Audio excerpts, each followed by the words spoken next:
message of the day, the hidden origins of the Filipino people. For generations, scientists thought they had the Filipino story figured out. The prevailing theory was straightforward. Filipino DNA traced primarily to Austronesian farmers who migrated south from Taiwan roughly 4,000 years ago. One migration, one origin, one clean narrative. That narrative has since collapsed. Buried within the DNA of modern Filipinos are remnants of a far older, far stranger world. Dark-skinned hunter-gatherers who first set foot on these islands more than 50,000 years ago. Faint genetic traces of an extinct human relative known as the Denisovans. Imprints left by Polynesian navigators, Chinese merchants, Arab seafarers, Spanish conquistadors, and even ghostly signals reaching back to the edges of Siberia. Some of these genetic threads have no business being here, and yet not only are they present, they've survived, intact, untouched, in remote mountain communities, forest-dwelling tribes, and isolated island populations for tens of thousands of years. This is a story about survival and loss, about migrations that were never written down, about people who disappeared from the historical record, but never from the human genome. So what makes Filipino DNA so extraordinary? How did it become one of the most layered genetic legacies on Earth? And what does it reveal about who Filipinos truly are and where they really came from? The first people. The Filipino story doesn't begin with kingdoms or sails cutting across the horizon. It begins in the dark of ancient caves, where fragments of bones speak of lives lived tens of thousands of years before written history, not myths, not legends. Real people, sealed beneath limestone and soil for millennia. In 2007, archaeologist Armand Micheres and his team were excavating inside Calao Cave in northern Luzon when they unearthed a tiny footbone, just 61 millimeters long. At first glance, it seemed unremarkable, but this small fragment belonged to a species science had never encountered. They named it Homo luzonensis, a new branch on the human family tree. Small-bodied, with curved finger and toe bones that suggest a life spent climbing, and a mosaic of features from both early and modern humans, it was unlike anything previously discovered. The scientific world took notice. The Philippines wasn't merely a waypoint in the human story, it was a stage for human evolution itself. But Homo luzonensis wasn't alone. Far to the south, in the caves of Palawan, archaeologists uncovered the remains of another ancient inhabitant, Taban Man. These skull fragments and jawbones discovered in the 1960s are at least 30,000 years old, hard evidence that early humans were roaming these islands long before any recorded history. And still, even these bones don't tell the whole story. Genetic research has revealed that modern Filipinos carry traces of another long-lost relative, the Denisovans. Unlike the better-known Neanderthals, the Denisovans left almost no physical fossils behind. But they left an unmistakable mark in DNA. Nowhere on Earth is that mark more pronounced than in the Philippines. Among the Aita Magbukon and other indigenous peoples of Luzon, scientists have detected Denisovan ancestry at levels higher than anywhere else in the world. This suggests that tens of thousands of years ago, Denisovans interbred with the ancestors of today's Filipinos. Some of those inherited genes may have even shaped survival, influencing resistance to disease and adaptation to heat and high altitude. What was daily life like for these first Filipinos? They moved through dense rainforests, fished at river mouths, and scaled the jagged mountain ranges that rise sharply from the sea. Stone and bone tools tell of hunts for deer, wild pigs, and animals now long extinct. Along coastlines, enormous shell middens, ancient refuse heaps, mark the remnants of countless meals shared around firelight. Survival was never guaranteed.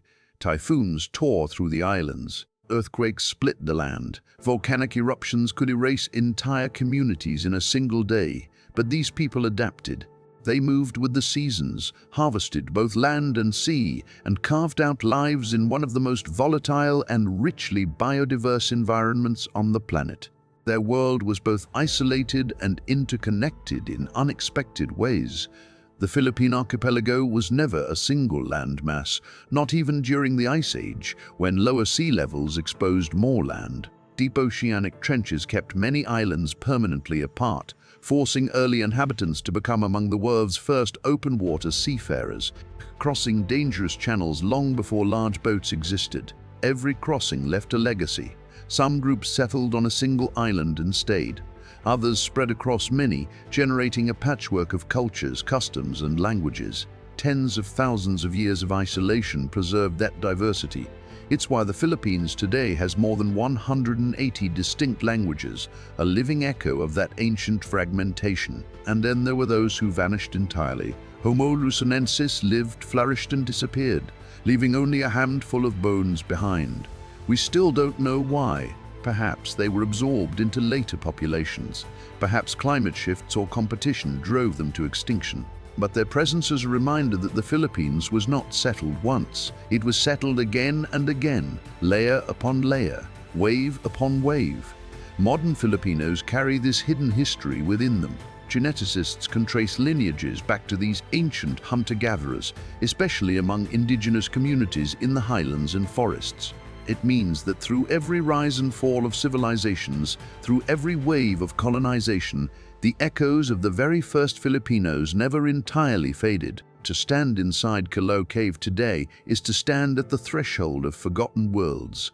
The dripping limestone, the shafts of light breaking through the dark, it is here, in silence, that the oldest chapters of the Philippine story begin. And those chapters belong not to one people or one migration. They belong to many, to humans and their cousins, to the remembered and the erased. Together they form the foundation of one of the most genetically complex societies on Earth. The Austronesian wave around 4,000 years ago, a new kind of traveler appeared on the horizon. They were not wandering foragers. They came with purpose, bearing crops, domesticated animals, finely crafted tools, and above all, boats unlike anything the region had seen. These were the Austronesians, master seafarers originating from Taiwan. They carried with them rice, taro, bananas, and pigs. They also carried a language, one that would eventually spread farther across the earth than almost any other in human history, from Madagascar in the west to Easter Island in the east. Their journey southward into the Philippines was no accident. Austronesian builders had engineered outrigger canoes capable of riding with ocean swells rather than fighting against them, enabling long ocean crossings that would have seemed impossible to others. Some archaeologists have called them the Vikings of the Pacific, though their expansion began centuries before the Vikings were even a concept. The Philippines was their first great staging ground. Archaeological sites in northern Luzon reveal the sudden appearance of red-slicked pottery, polished adzes, and shell ornaments nearly identical to artifacts found in Taiwan, cultural fingerprints marking the southward spread of a new civilization. But these were not empty islands they arrived to. The Austronesians encountered the descendants of hunter-gatherers who had lived here for tens of thousands of years, the Asa, the Acta, and many others. What followed was not conquest. It was contact, coexistence, and slow merging, intermarriage, exchange, and the gradual blending of two very different worlds. Modern DNA confirms this. Every Filipino today carries two distinct legacies: the deep ancestry of those first hunter-gatherers and the more recent Austronesian imprint. The proportions vary. Stronger Austronesian influence in coastal lowlands and cities, stronger ancient ancestry in the highlands and forests. But both are always present. From the Austronesians came wet rice agriculture, terraced farming, and a seafaring culture that treated the ocean as a road rather than a boundary. From the earlier peoples came intimate knowledge of forests, wild plants, and mountain terrain. Together they built something entirely new, a cultural base layer that still defines the Philippines today. Language was the binding agent. The Austronesian tongue spread rapidly across the archipelago. Today, more than 180 Philippine languages trace their roots to that original Austronesian source, including Tagalog, Cebuano, and Ilocano, spoken by tens of millions. Every Filipino word for rice, for pig, for boat carries within it the memory of that ancient migration. The Austronesians kept moving. Using the stars, the winds, and the ocean currents as their instruments, they spread outward in successive waves from the Philippines into Indonesia, across Micronesia, and eventually far into the Pacific. Remarkable artifacts, The linglingo, a finely carved jade ornament shaped in an intricate double spiral, were traded across vast stretches of Southeast Asia, evidence of exchange networks that linked island to island, culture to culture. As generations passed, the distinction between Austronesian migrants and the indigenous peoples who preceded them blurred and dissolved. They shared not just genes, but rituals, songs, and stories. The chants sung at mountain harvests, the boat-shaped coffins buried in cliffsides, the myths of sky gods and sea serpents, all carry echoes of that deep merging. For those who lived it, there was no historical label, no named expansion. There was only life, planting new fields, sailing new waters, raising children who belonged to both worlds at once. The wider web, for centuries, the story of the Pacific was narrated as if it belonged solely to the Polynesians, the extraordinary navigators who crossed an ocean larger than all the world's land masses combined. But emerging evidence reveals the Philippines was never a passive bystander. It was a crossroads, a hidden node in that vast Pacific network. Within Filipino DNA, geneticists have found something unexpected, traces linking certain groups not only to Taiwan and their own island ancestry, but far out into the Pacific, to Micronesia, to Polynesia, to voyagers who paddled thousands of miles across open ocean. Some studies show that certain Philippine communities share distinctive genetic markers, with people as distant as Samoa and Hawaii. The ocean highways that carried Polynesians eastward apparently also carried smaller, unrecorded migrations westward, back into the Philippine Islands. The DNA recalls an exchange that official history has completely overlooked. But it wasn't only genes that traveled. Long before written records, long before any maps, people were trading across these seas. The waters separating Mindanao, Borneo, and Sulawesi were not barriers, they were bridges. Archaeologists have recovered obsidian tools, jade ornaments, and distinctive pottery fragments that could only have arrived by boat. A trading world was already flourishing across Southeast Asia and beyond, centuries before any empire claimed it, and it extended further still. In the soil of ancient Filipino coastal settlements, shards of Chinese ceramics have been found dating back 1,000 years before Ferdinand Magellan ever arrived. In certain Filipino communities, DNA carries faint but unmistakable traces of Chinese, Indian, and Arab contact, genetic signatures of merchants, sailors, and migrants who stayed, who married, and who left children behind, even if their names never made it into any chronicle. These traces are subtle, sometimes barely detectable, yet they speak volumes. They reveal how porous and open the islands were to the wider world long before formal colonization. The Philippines was not a backwater waiting to be discovered. It was already a crossroads, a living hub of human exchange. The blood remembers what history forgot. Conquest and survival picture, the year 1565. On the shores of Cebu, enormous sails materialize on the horizon, not the slender outriggers of familiar neighbors, but towering Spanish galleons like floating fortresses, their sides bristling with cannons, their masts flying the banners of Castile. The Spanish had arrived. With them came soldiers hungry for glory, priests determined to save souls, and settlers with visions of empire.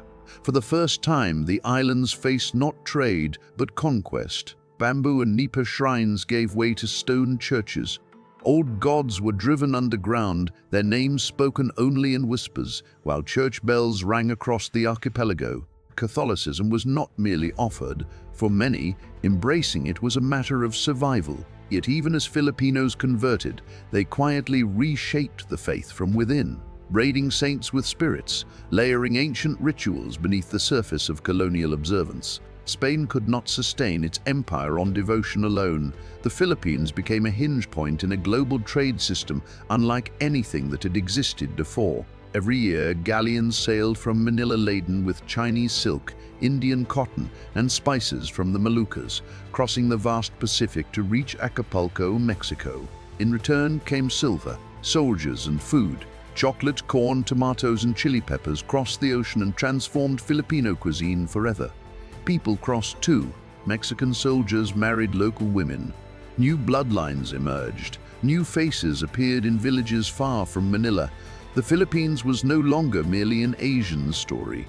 It had become part of a global one. A new identity crystallized, the mestizo, a blending of Spanish, Filipino, Chinese, and Mexican ancestry. In Manila, you could walk through Intramuros, the walled Spanish quarter, then step outside its gates into Binondo, the world's oldest Chinatown, where Chinese traders had been marrying Filipino women for generations. But this mixing carried a brutal cost. Beneath the churches and stone walls lay suffering on a massive scale. Forced labor, crushing tribute, villages hollowed out by diseases carried across oceans. Spain's power was felt most sharply by those at the bottom. And yet Spain's reach was never total. High in the Cordillera Mountains of Luzon, communities like the Ifugao, Kalinga, and Bontoc carved their terraced rice fields into the slopes and held fast. When Spanish soldiers climbed toward them, they met fierce resistance. The mountains themselves became walls. Those rice terraces still standing today are monuments not only to agricultural ingenuity, but to defiance. Further south, in the forests of Mindanao and the interior islands of Palawan, indigenous groups preserved ways of life stretching back thousands of years, entirely beyond the reach of colonial governors. Geneticists studying these communities have found something extraordinary: strands of ancient DNA that predate even the Austronesian migration. In certain Negrito groups, the Aita of Luzon, the Agta of the Sierra Madre, scientists have detected signs of Denisovan interbreeding, remnants of humanity's deepest prehistory still carried in living bloodlines today. These communities are living time capsules. Their chants, their healing songs, their epic oral traditions, the hudud of the Ifugao, the ceremonial music of the Subanen, the dances of the Manobo, are not merely cultural relics. They are voices that survived the silence of empire. One people, many beginnings. And so the truth emerges, not as a single origin story, but as a mosaic. The Filipino is not one story. The Filipino is the sum of many Austronesian voyagers who carried languages across half the world, Negrito peoples whose DNA holds the oldest human signatures in all of Asia, Chinese and Arab traders who came to exchange and ended up staying, becoming kin, Spanish and Mexican ties forged through both conquest and survival. Even traces of the Denisovans, a species long extinct, linger in bloodlines walking the earth today. Yet identity is never only a matter of genes or colonial records. It lives in the songs that outlasted silence, in the rituals that defied empire, in the stories carried from parent to child across hundreds of generations. So who are Filipinos? They are many beginnings woven into one, a tapestry of survival, memory, and reinvention, where every face holds a story and every story contains a world.